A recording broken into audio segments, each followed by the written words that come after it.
Pierrick, quel bilan tires-tu de cette saison? Un bon bilan. En plus, on finit de la meilleure des manières. Ça reflète la saison, du sérieux, de l'application des gamins. Et on le retrouve aujourd'hui, donc je suis très satisfait. En plus, on finit sur le podium, c'est important, le classement, 3e. Je pense qu'on aurait peut-être pu, sur l'année, peut-être aller titiller les Nantes et Bordeaux, mais bon, on va pas faire trop de gourmand. C'est quand même une saison accomplie, avec surtout l'incorporation des plus jeunes. Voilà, on est dans le positif à tous les niveaux. Résultats, au niveau comptable bien évidemment, et surtout au niveau des performances individuelles des gamins. Donc une bonne saison, et très satisfait pour les joueurs en tout cas. Ça a été quoi le match référence de la saison? Match référence, bon, c'était le match aller à Nantes.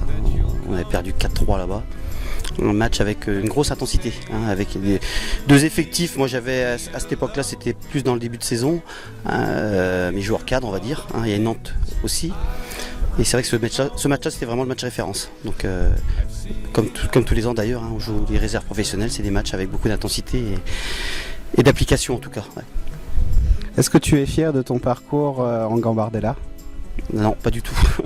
On va dire que ce serait peut-être un peu le seul point noir de la saison. Mais bon, c'est une histoire qui s'est répétée au vu de la saison dernière, au même moment de Gambardella, et en plus contre la même équipe Rennes. C'est vrai que, mais je pense que cette année, il y avait moyen de passer un peu plus facilement, et puis bon, on n'a pas été capable de le faire. Donc, et puis on a vu derrière ce que ça a donné pour les Rennais, donc, mais bon voilà, le seul bémol on va dire c'était ce match de Gambardella. Ouais.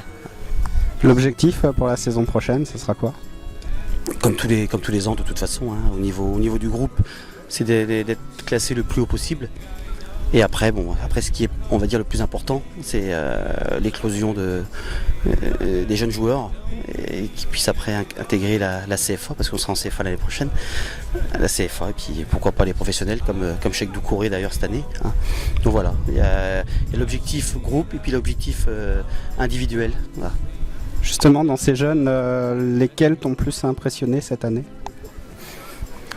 Après, bon, c'est pas.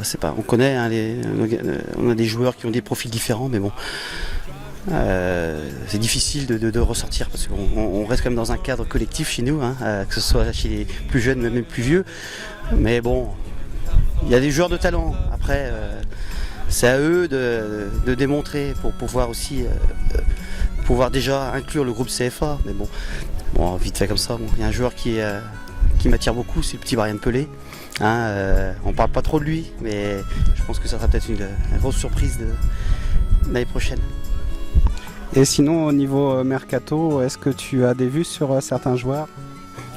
On en a toujours de toute façon, mais bon, au niveau du recrutement, c'est figé quand même depuis pas mal de semaines, même s'il y a encore quelques dossiers qui sont encore en suspens. Mais bon, ça se fait tout naturellement et tout au long de l'année. On a presque finalisé notre recrutement, donc au jour d'aujourd'hui. Donc, mais bon, il reste quelques dossiers à régler, mais bon, ça ne sera pas les dossiers les plus lourds, on va dire. D'accord, merci. Félicitations.